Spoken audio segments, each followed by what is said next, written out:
তারা নিজেদের মধ্যে দলাদলির কারণে ক্যাম্পাসে পাল্টাপাল্টি অবস্থান এবং আধিপত্য বিস্তারের কারণে সাধারণ শিক্ষার্থীরা কিন্তু এক প্রকার মুখ ফিরিয়ে নিয়েছে। এবং এই মুখ ফিরিয়ে নেওয়ার কারণে আমাদের কাছে যেটি মনে হয়েছে যে আমরা নতুন বাংলাদেশের যে স্বপ্ন দেখছি সেই স্বপ্নটি আসলে দিন দিন ধূলিসাৎ হয়ে যাচ্ছে।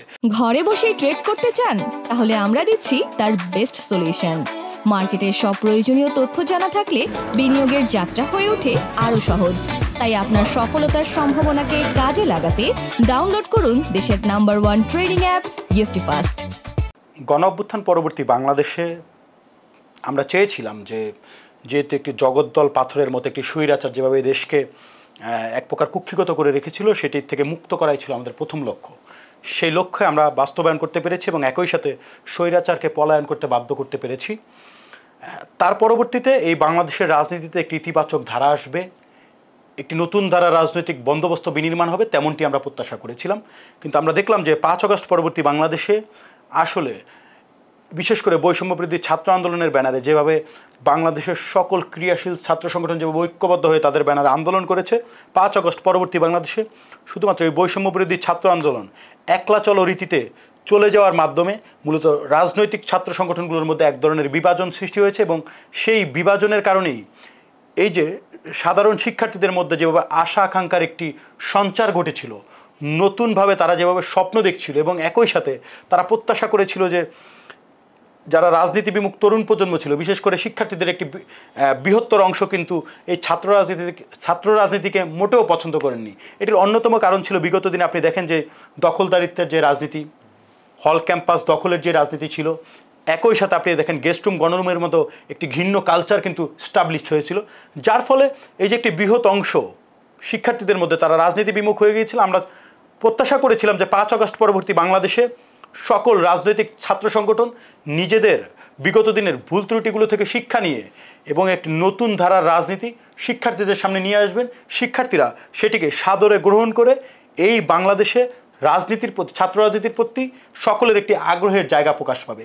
কিন্তু এটির ব্যত্যয় ঘটেছে মূলত প্রথমেই বৈষম্যবিরোধী ছাত্র আন্দোলনের একলা চলো রীতিতে চলে যাওয়ার কারণে।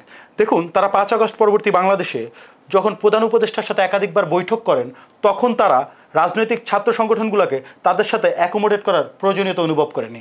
একই সাথে আপনি দেখেন রাষ্ট্রীয় বিভিন্ন সংস্কার কাজ থেকে শুরু করে মন্ত্রণালয়ের নানান জায়গায় যেভাবে ছাত্র প্রতিনিধি নিয়োগ দেওয়া হয়েছিল, সেই ছাত্র প্রতিনিধিগুলোর জায়গায় রাজনৈতিক ছাত্র সংগঠনগুলোকে কোথাও রাখা হয়নি।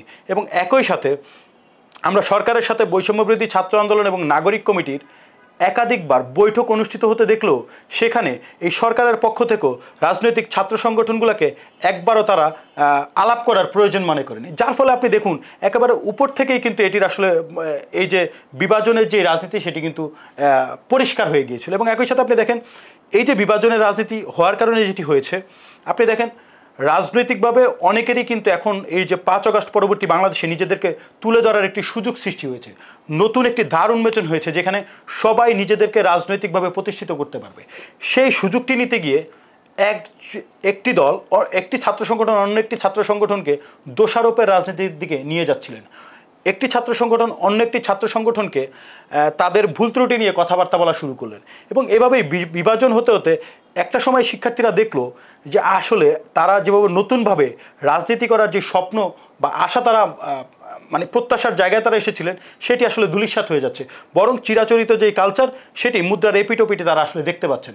স্বাভাবিকভাবেই এখান থেকে সরে গেছে। এখানে আমার কাছে আরেকটি যে বিষয়টি মনে হয়, আপনি দেখেন যে প্রধান যে দুটি ছাত্র সংগঠন, বিশেষ করে আমরা বাংলাদেশ জাতীয়তাবাদী ছাত্রদল এবং ইসলামী ছাত্র শিবিরের কথা আমরা বলতে পারি, তাদের এই যে পাল্টাপাল্টি অবস্থান, এই অবস্থানের কারণে যেটি হয়েছে, শিক্ষার্থীরা দেখলো যে যেখানে 5 আগস্ট পরবর্তী বাংলাদেশে শিক্ষার্থীদের স্বার্থকে সবার আগে সমুন্নত রেখে ছাত্র সংগঠনগুলো কাজ করবে, সেখানে সেটি না করে বরং তারা নিজেদের মধ্যে দলাদলির কারণে ক্যাম্পাসে পাল্টাপাল্টি অবস্থান এবং আধিপত্য বিস্তারের কারণে সাধারণ শিক্ষার্থীরা কিন্তু এক প্রকার মুখ ফিরিয়ে নিয়েছে। এবং এই মুখ ফিরিয়ে নেওয়ার কারণে আমাদের কাছে যেটি মনে হয়েছে যে আমরা নতুন বাংলাদেশের যে স্বপ্ন দেখছি সেই স্বপ্নটি আসলে দিন দিন ধূলিসাৎ হয়ে যাচ্ছে এবং সেটির দায়ভার আমরা নিজেরাও এড়াতে পারি না, সকলেই কিন্তু সমানভাবে সেটির দায়ভার নিতে হবে। একটি সুখী সুন্দর সমৃদ্ধশালী বাংলাদেশ বিনির্মাণের যে স্বপ্ন আমরা দেখছিলাম, আমার কাছে মনে হয় এই কাদা ছোড়াছুরির কারণে সেটি দিন দিন বিনষ্ট হতে চলেছে।